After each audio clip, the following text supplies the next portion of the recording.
Semana passada, quem se lembra do que eu falei? Qual foi o texto que eu usei semana passada? Hein? O chamado de quem? A pesca maravilhosa, né? O chamado dos 4 pescadores.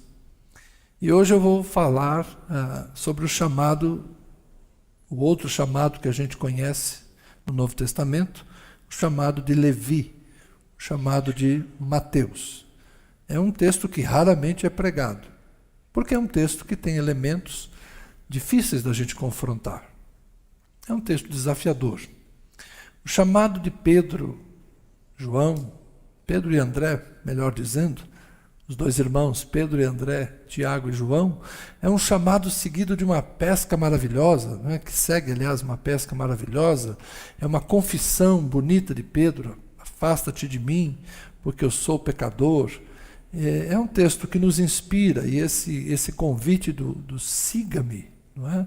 Venha após mim, eu farei de você um pescador de gente. É muito bonito, muito inspirador.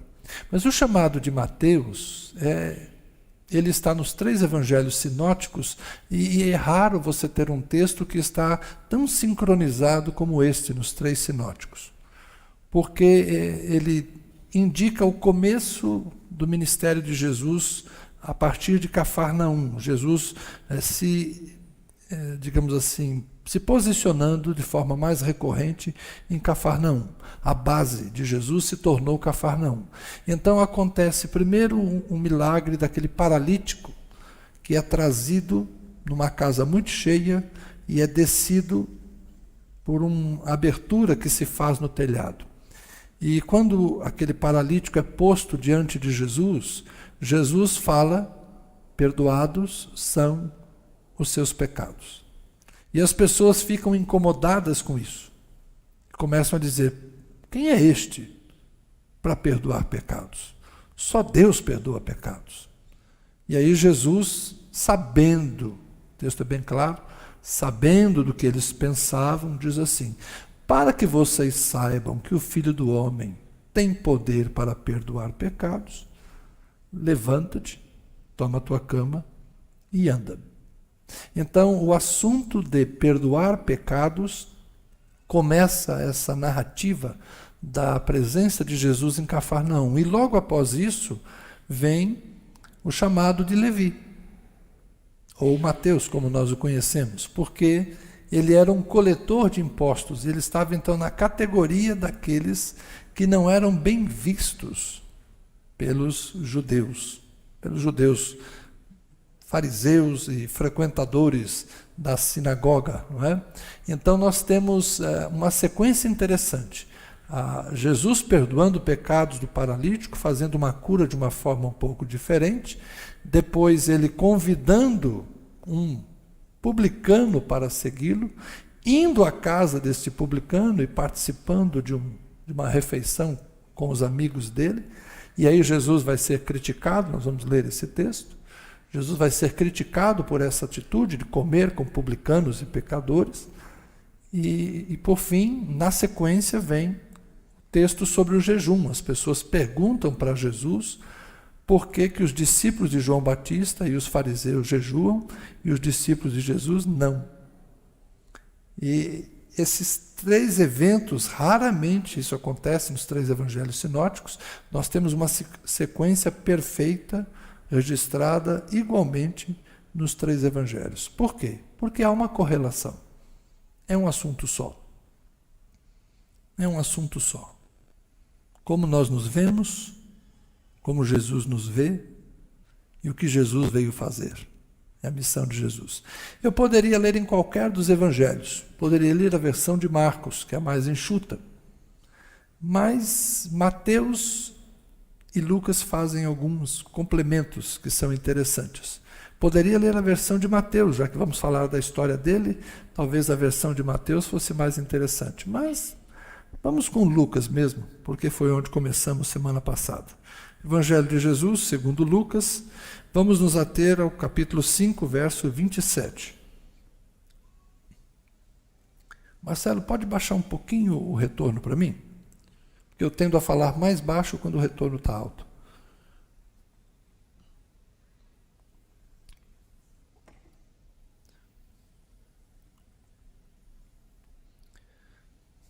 puder virar. Kim, please, que aí eu não escuto o eco da...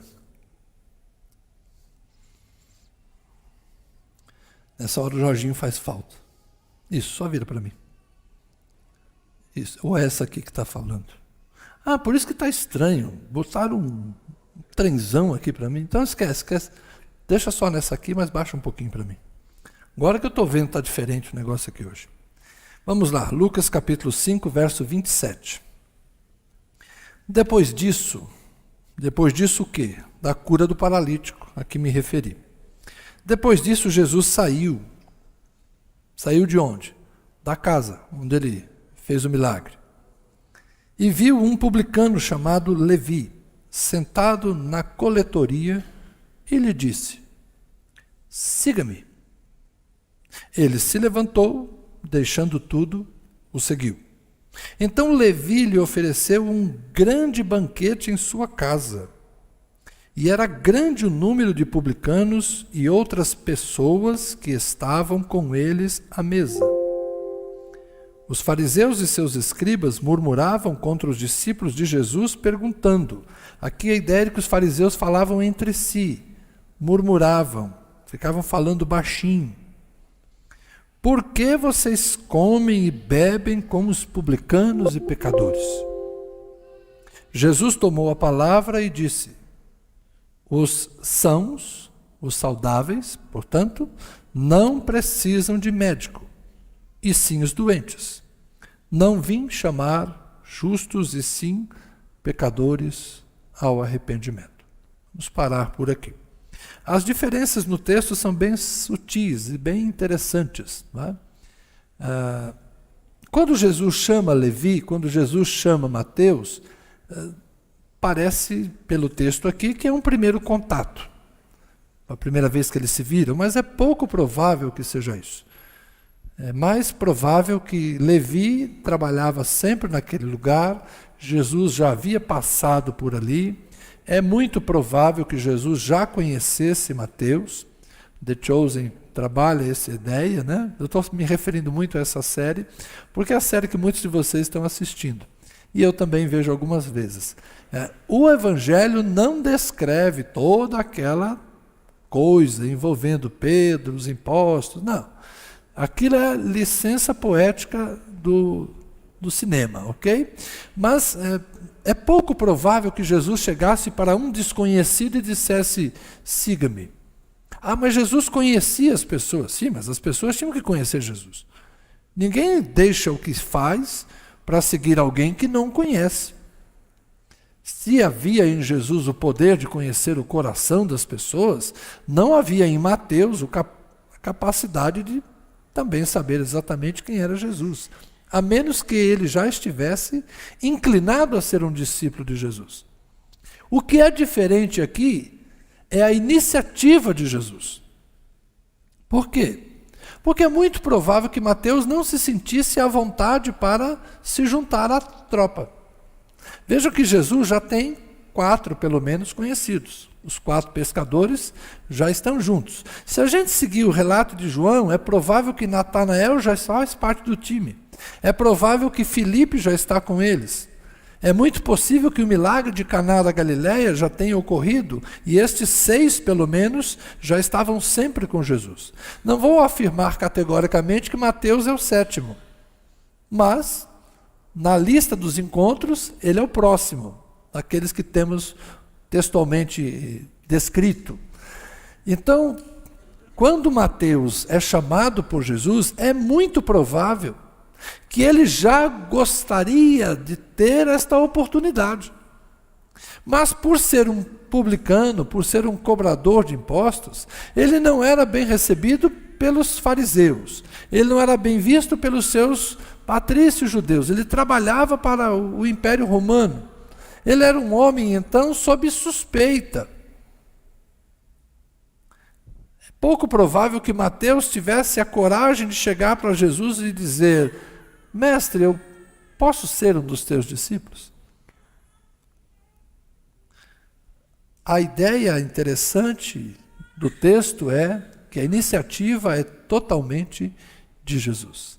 É isso que o texto tenta nos dizer, exatamente pela simplicidade. Jesus viu um publicano chamado Levi trabalhando, sentado na coletoria. Jesus o chamou quando estava na ativa. Jesus o chamou quando ele estava ali fazendo aquilo que os outros sentiam raiva que ele fizesse. Aquilo que o depreciava. Jesus o chamou exatamente no lugar em que... Aquele pessoal da Receita Federal que te manda um e-mail cobrando imposto de renda. É mais ou menos isso. Dizendo, a sua declaração está errada, você deve mais. Era mais ou menos isso que o Mateus fazia. E é nessa hora que Jesus o chama. Não é no privado, não é no particular, não é num outro momento qualquer, mas é quando ele está lá, fazendo aquilo de que ele deveria se envergonhar, que Jesus fala para ele, siga-me. Jesus o tira da coletoria. Ele se aposenta. Como é que faz? Quando um funcionário público renuncia ao cargo, como é que é aqui? Como é que vocês chamam? Hein? Exoneração. Ele pediu a sua exoneração. Ele foi lá, pediu a sua exoneração e falou, agora não trabalho mais para César, não trabalho mais para o imperador romano, eu agora estou envolvido em um novo projeto. Eu sou discípulo de Jesus de Nazaré. Quem diria que Jesus ia colocar na sua confraria de discípulos um publicano? E não só isso. Jesus era censurado por gostar da mesa. E ontem me perguntaram se Jesus bebia vinho mesmo. Eu falei, é muito provável que sim. Porque essa crítica de que eles comiam com publicanos e pecadores, eles estavam à mesa. E quando Jesus transformou a água em vinho, aquele vinho era vinho, né? Apesar da Bíblia de Estudo Pentecostal gastar 2 páginas para dizer que o vinho era suco de uva, o vinho era vinho, né?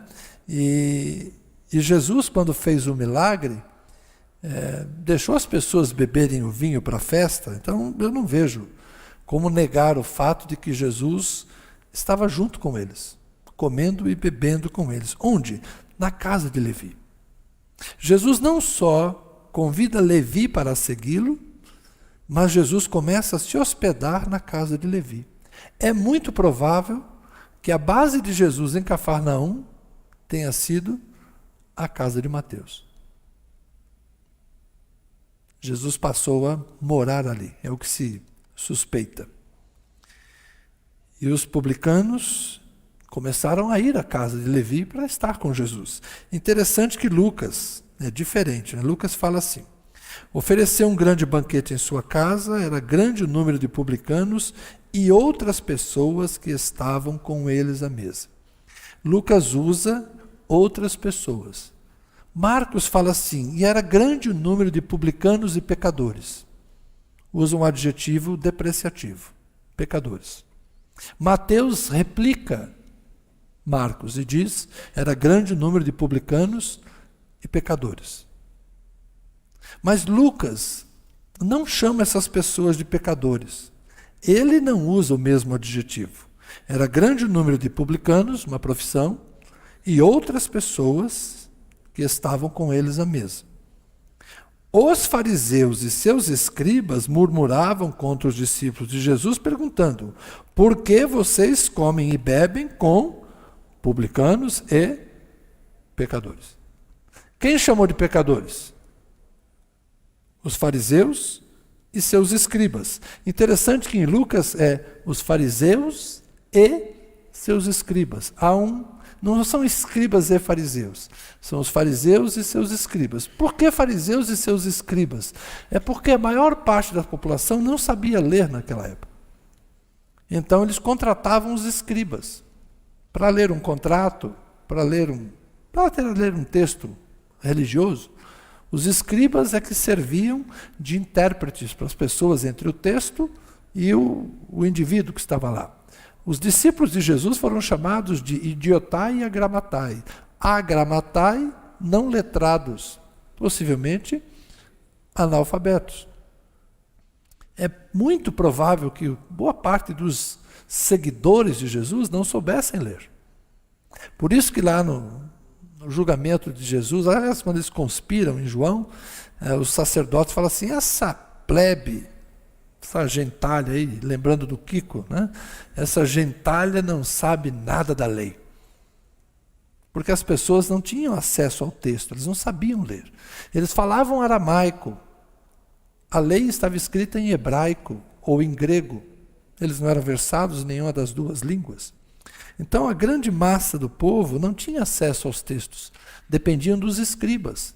E por causa dessa posição de maior conhecimento, os escribas se achavam no direito das críticas às pessoas. Nós somos cultos, nós somos inteligentes, nós somos preparados. E os fariseus eram os mais rigorosos, eram os religiosos que seguiam com muita disciplina, não só o que dizia o texto da lei, mas principalmente os comentários da lei, que eram o que eles mais seguiam.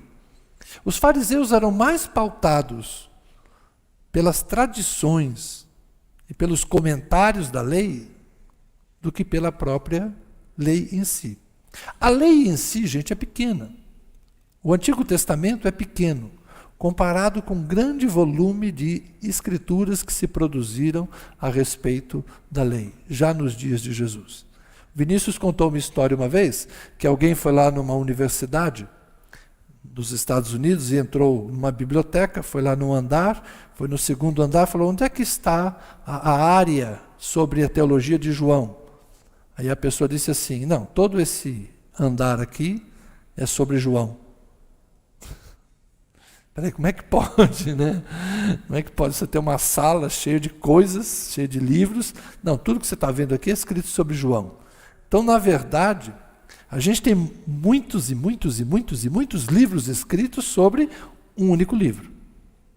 Na minha biblioteca lá, eu devo ter não sei quantas milhares de páginas sobre um livro que não tem 1000. Aliás, tem mais de 1000, tem quase 2000. Por quê? Porque na época de Jesus era a mesma coisa.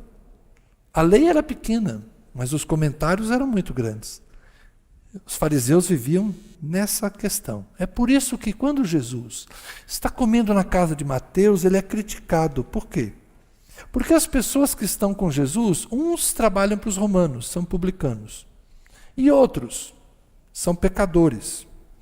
O que é pecador na ótica de um fariseu? Na ótica de Lucas são apenas outras pessoas. Mas na ótica dos fariseus são pecadores. Quem são os pecadores na ótica dos fariseus? Os discípulos de Jesus, que comiam sem lavar as mãos. Jesus, que não guardava o sábado com o mesmo rigor que eles guardavam. Aquele paralítico, lá do tanque de Betesda, que esteve 38 anos no mesmo lugar, esmolando, que pegou a sua esteira, colocou no ombro e começou a andar. Ele foi acusado de pecado. O cego de nascença que Jesus curou, porque ele disse que Jesus o havia curado, ele disse, pecador é você. Então qualquer um que não fosse fariseu, era pecador. Qualquer um que não rezasse a cartilha deles, das tradições, era pecador. Então eu acho interessante que Marcos e Mateus tenham usado os dois adjetivos que as pessoas falaram. O Senhor, o mestre de vocês, come com publicanos e pecadores. Mas Lucas teve a delicadeza de, quando ele descreveu, ele disse publicanos e outras pessoas, mas que depois, quando os fariseus estão falando, ele diz publicanos e pecadores. É aqui que nós temos que parar para pensar um pouco. Como nós nos portamos? E por que Jesus respondeu a eles dizendo, e eu percebo que a conversa é entre os discípulos e os fariseus e escribas, mas Jesus toma a palavra e diz, os sãos não precisam de médico, e sim os doentes. Não vim chamar justos, e sim pecadores. E aqui é interessante porque a frase pura de Marcos é, não vim chamar justos, e sim pecadores. Mateus faz um acréscimo, Ele coloca Oséias 6:6 antes. Os sãos não precisam de médico, e sim os doentes. Entendam o que significa misericórdia quero, não sacrifício, citando Oséias 6, não vim chamar justos e sim pecadores. Lucas faz um outro acréscimo, não vim chamar justos e sim pecadores ao arrependimento. Bonita essa ideia. Lucas complementa o texto, por isso eu optei pela versão de Lucas, porque Lucas explica o que é esse chamado de Jesus. Estou chamando pecadores ao arrependimento. Quem é pecador? Honestamente, todos nós. Qual é o problema dos escribas e fariseus? É que eles estavam do lado de fora do banquete, vendo Jesus comer com aquelas outras pessoas, entendem que Jesus e os seus discípulos não deviam se misturar com aquelas pessoas, censuram Jesus e os seus discípulos, dizendo: estas pessoas são publicanos e pecadores, vocês não deveriam se misturar com elas, e Jesus fala: eu vim para elas. Vocês acham que eles são pecadores? Então é aqui que eu devo estar, porque eles são pecadores, e eu vim por causa dos pecadores. Mas quem não é pecador? Alguém pode me dizer? Na lógica daquele evento, quem não é pecador é um fariseu, que não se acha pecador, mas é pecador. E é muito provável que Jesus estivesse pensando no capítulo 1 do profeta Isaías, quando se referiu aos doentes e aos sãos, não é? Isaías profetiza, é a abertura do livro: escutem, ó céus, e ouçam, ó terra, porque o Senhor é quem fala. Criei filhos e os fiz crescer, mas eles se revoltaram contra mim. O boi conhece o seu dono e o jumento o lugar onde lhe dão comida. Mas Israel não tem conhecimento. O meu povo não entende. Ai desta nação pecadora, desse povo carregado de iniquidade. São descendência de malfeitores, filhos que praticam o mal. Rejeitaram o Senhor, desprezaram o Santo de Israel, voltaram para trás. Por que vocês insistem em ser castigados? Por que continuam em rebeldia? E aqui a frase: toda cabeça está doente e todo coração está enfermo. Desde a planta do pé até o alto da cabeça, não há nada são, a não ser feridas, contusões e chagas abertas, umas e outras que não foram limpas, nem atadas, nem tratadas com azeite.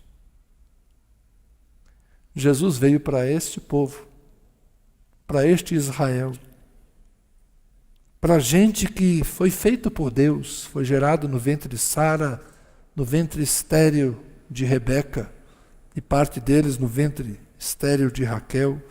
Foram escolhidos para serem um povo santo e especial, mas se revoltaram. Renegaram o seu dono, aquele que os fez.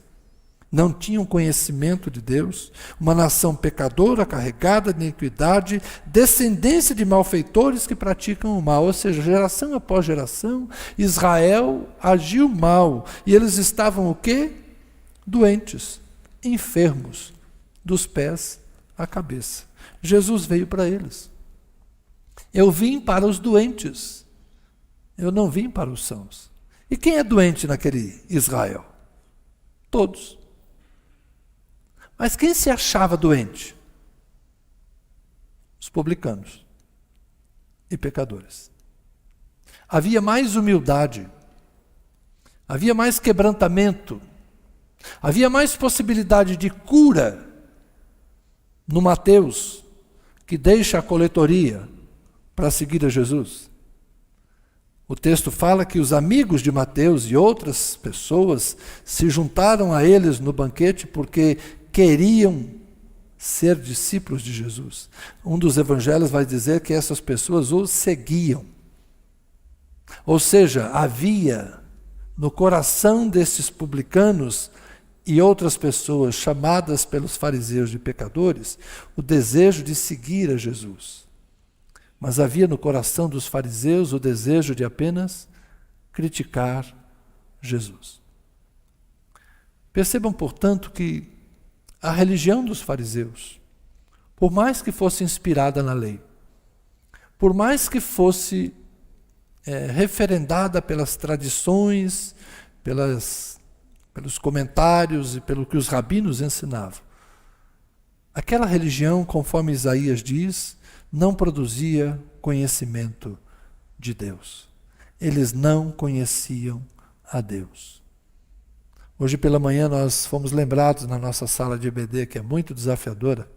Alguém está pensando em chamar aquele espaço de Areópago, porque é o lugar que a gente discute bem as ideias. Ouvimos esta manhã as palavras de Jesus: vocês erram por não conhecerem nem as Escrituras, nem o poder de Deus. Os fariseus se achavam senhores do conhecimento, mas vocês erram por não conhecerem nem as Escrituras que vocês alegam conhecer, tampouco conhecer o poder de Deus. E aí que entra, meus irmãos, a parte final, que é a questão do jejum. E é um texto também bem interessante. Eu me lembro que há muitos anos mesmo, eu preguei esse sermão. Eu acho que era pastor recém-consagrado. Isso causou muito desconforto, porque eu usei esse texto que fala do novo e do velho. E o avô da Tânia já era bem idoso. Aí teve gente que pensou assim: ele é o pastor novo e está querendo tirar o pastor velho. Mas esse texto não está falando de nada disso. Esse texto é de outra coisa. Vamos a ele. Verso 33 do capítulo 5. Então eles disseram a Jesus: os discípulos de João frequentemente jejuam e fazem orações, e os discípulos dos fariseus fazem o mesmo. Então, os seguidores de João Batista e os seguidores dos fariseus. Ambos jejuavam. Mas os seus discípulos comem e bebem.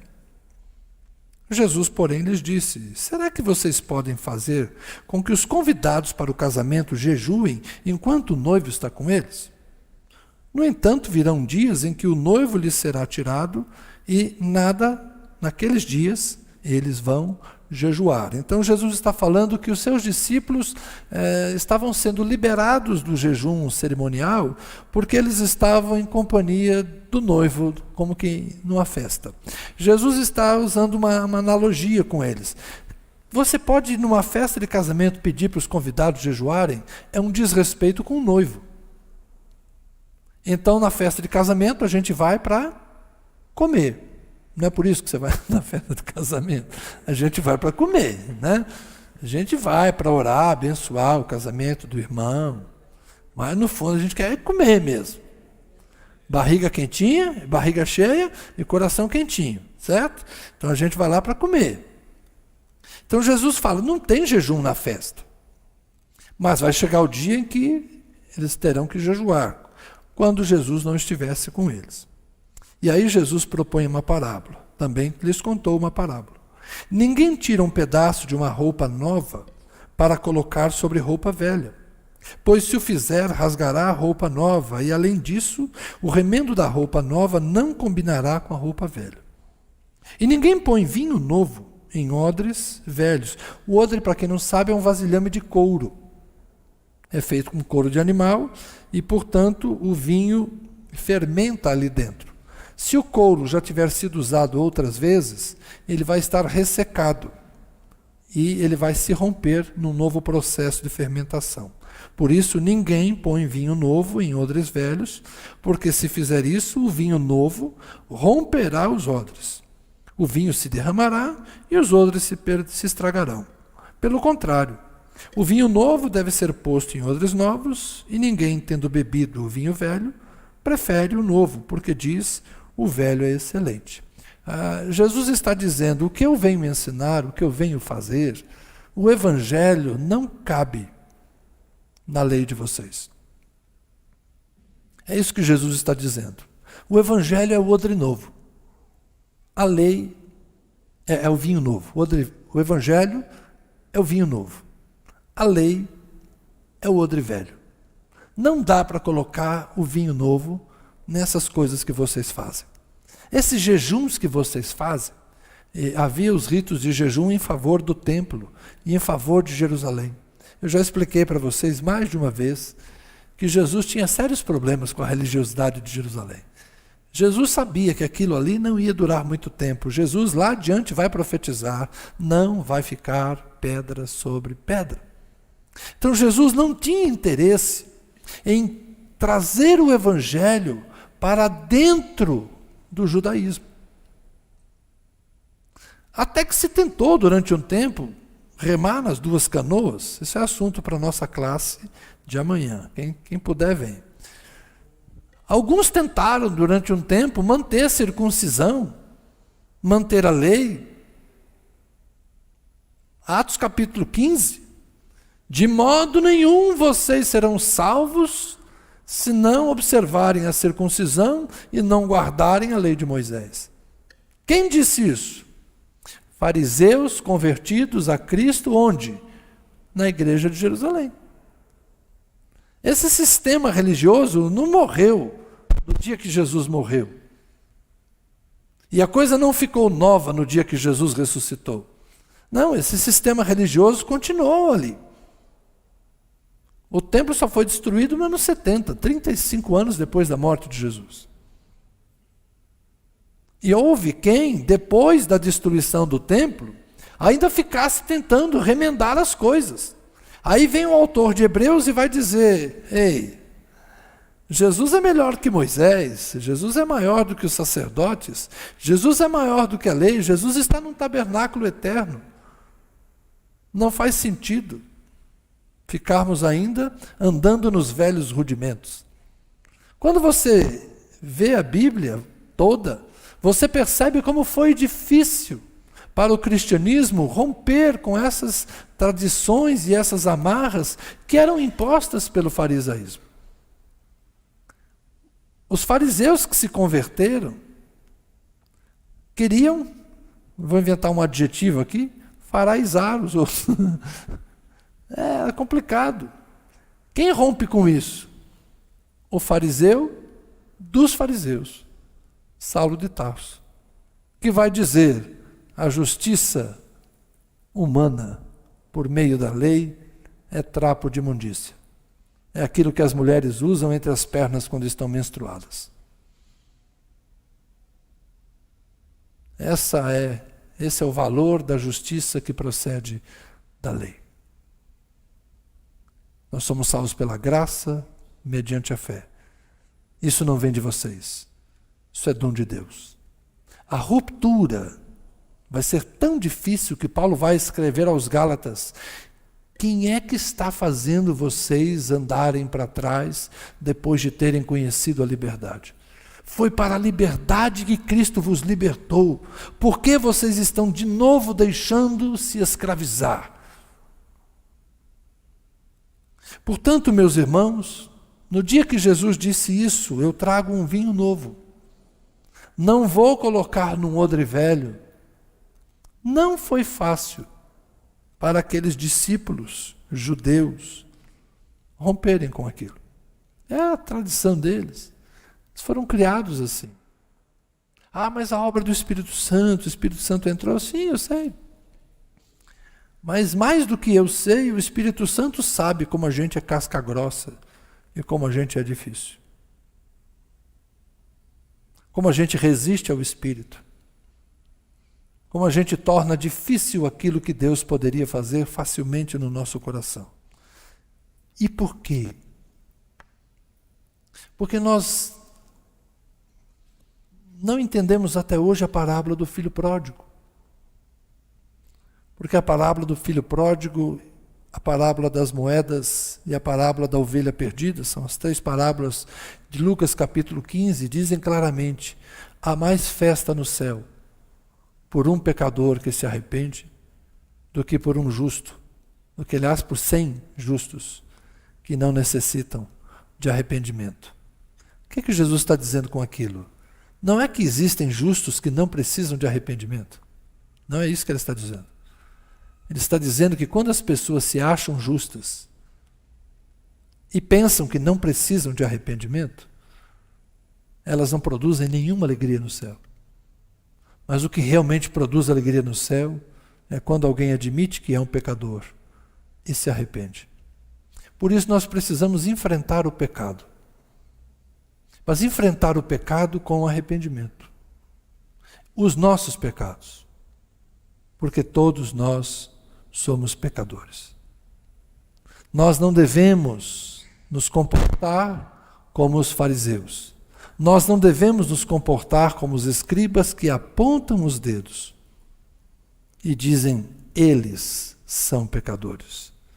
Nós devemos olhar para nós mesmos, e Rosane foi profética hoje quando ela evocou aquela passagem que um homem diz, publicano, que ora, e são palavras de Jesus. Um homem entrou na sinagoga ou no templo e ficou lá dizendo, obrigado, Deus, porque não sou como aqueles ali. Mas o outro entrou e lá de longe, cabeça baixa, batia no peito e dizia, sê propício a mim, a versão mais antiga.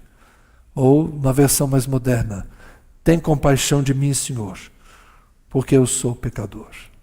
E Jesus diz, este saiu justificado, e não aquele. Então, justo na presença de Deus é aquele que olha para si mesmo e se acha pecador. Porque quanto mais a gente se aproxima de Jesus, mais nós sentiremos o nosso pecado. Quanto mais nós nos expusermos à luz, mais as manchas que nós trazemos vão aparecer. Quando você tem uma camisa branca e você quer ver se ela está manchada, o que você faz com ela? Você vai para um lugar claro, você põe lá no sol, aí você enxerga. É assim que a gente vê as nossas imperfeições. Deus enxerga em Full HD, né, em 8K. A gente às vezes usa o quê? TV preto e branco ainda, para não ver os nossos defeitos. Nós precisamos tomar consciência de que o Evangelho é libertador. Mas o Evangelho é libertador para aqueles que se consideram pecadores. Para aqueles que se aproximam de Jesus procurando graça, procurando perdão, procurando reconciliação. O Evangelho é o poder de Deus para salvar a todos, seja o judeu, seja o grego. O Evangelho é o poder de Deus para transformar as pessoas. Mas o Evangelho não nos dá o direito de nos colocarmos na porta da casa onde Jesus está curando, onde Jesus está libertando, onde Jesus está ensinando, e nos colocarmos ali dizendo, eles não deveriam estar. Essas pessoas não podem andar, essas pessoas não podem fazer. Irmãos, houve época em que a igreja segregou pela cor da pele. Houve época em que brancos e negros tinham que congregar em lugares diferentes, não no nosso país. Mas os indígenas foram relegados no nosso país, porque se achava que, para justificar, né, a cultura deles, esse índio não tem alma. Já se disse que negro não tem alma, e por isso eles podiam ser escravizados. Olha os absurdos que já passaram na cabeça, né, de pessoas que servindo a Deus com sinceridade. Porque os fariseus também achavam que estavam servindo a Deus. Tem alguma coisa espiritual nessa caixa que ela nunca mais esteja aqui, por favor. Ou que esse cabo seja repreendido e não apareça mais. Que nós não sejamos como os fariseus. Porque os fariseus se achavam melhores que os outros. mais dignos. Irmãos, Deus não faz diferença de gênero, Deus não faz diferença de cor da pele, Deus não faz diferença de extrato social, Deus não faz diferença entre culto e inculto, Deus não faz diferença entre etnias. Deus não se importa com essas coisas que para muitos são importantes, mas para Deus não. Deus amou a humanidade e Jesus veio para os doentes. Se você se considera alguém doente, que precisa da graça de Deus, é para você que Jesus veio. Mas se você se considera bom demais e suficiente, você está mais próximo do fariseu e a sua justiça própria do que de um cristão que realmente é salvo pela graça de Deus mediante a fé. O desafio de seguir a Jesus tem a ver com isso. Que Jesus é tão santo, que a gente sempre vai se sentir um pecador perto dele. E quando a gente reconhece o próprio pecado, a gente aprende a ter, como escreveu Mateus, vocês vão entender o que é misericórdia, quero, e não sacrifício. O sacrifício, Jesus já fez. Para nós agora é a misericórdia. Amém? Vocês podem voltar para a gente cantar de novo pela cruz. Me atraiu, me salvou, e eu, quebrantado, me entrego aqui e me rendo pelo amor de Jesus. Amém?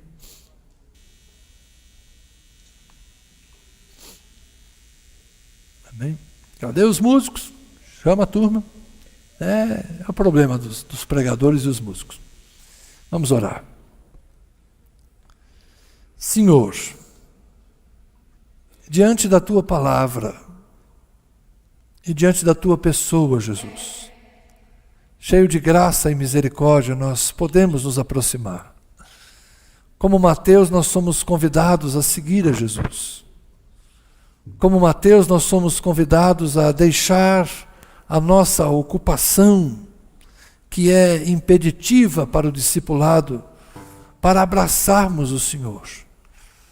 Obrigado, Deus, por Tua bondade, por Tua misericórdia, e obrigado porque essas histórias estão registradas, como a memória dos atos de Jesus, das decisões de Jesus, das falas de Jesus, estão escritas para nós, para que nós saibamos o que Ele fez, como Ele agiu, como Ele se comportou diante dos cenários que estavam ali, para que nós hoje possamos olhar o mundo ao nosso redor e percebemos os cenários onde nós estamos inseridos.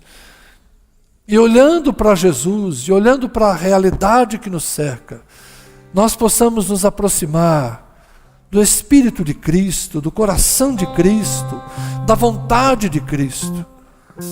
Senhor, nós somos pecadores. Todos sabemos que somos pecadores. Racionalmente, admitimos que somos pecadores. Mas nem sempre nos comportamos como pecadores arrependidos, Senhor. Ai dos escribas e fariseus que se assentam na cadeira de Moisés. Ai de nós, Senhor, se nós nos tornarmos discípulos dos escribas e fariseus e nos assentarmos, agora nós, no século 21, na cadeira de Moisés. Ai dos escribas e fariseus que não entram no reino nem deixam entrar. Ai de nós, Senhor, se colocarmos escândalo para os pequeninos a quem o Senhor quer congregar. Ai de vocês, escribas e fariseus, que entram na casa das viúvas para dilapidar os seus bens. Ai de nós, Senhor, se fizermos a Tua obra para espoliar os pobres, para tirar dinheiro dos outros, Senhor. Ai de vós, escribas e fariseus, que atam fardos pesados e colocam sobre os outros, mas não carregam nem com o dedo mínimo. Ai de nós, Senhor, se hoje, no século 21, resolvemos criar fardos pesados que nem mesmo nós queremos carregar. Ah, Jesus, ajuda-nos a, por meio das Escrituras, encontrarmos o caminho de sermos discípulos teus, genuinamente teus, e de bebermos o vinho do Evangelho, no odre novo do Evangelho.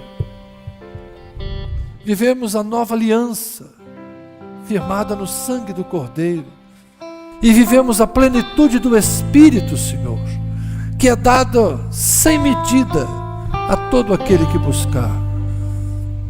Ajuda-nos a entendermos, Senhor, que Tu és o mesmo ontem, hoje e eternamente, que a Tua palavra é firme e permanece para sempre, mas que o Evangelho, a Tua palavra, Senhor, o Evangelho é vida e vida plena.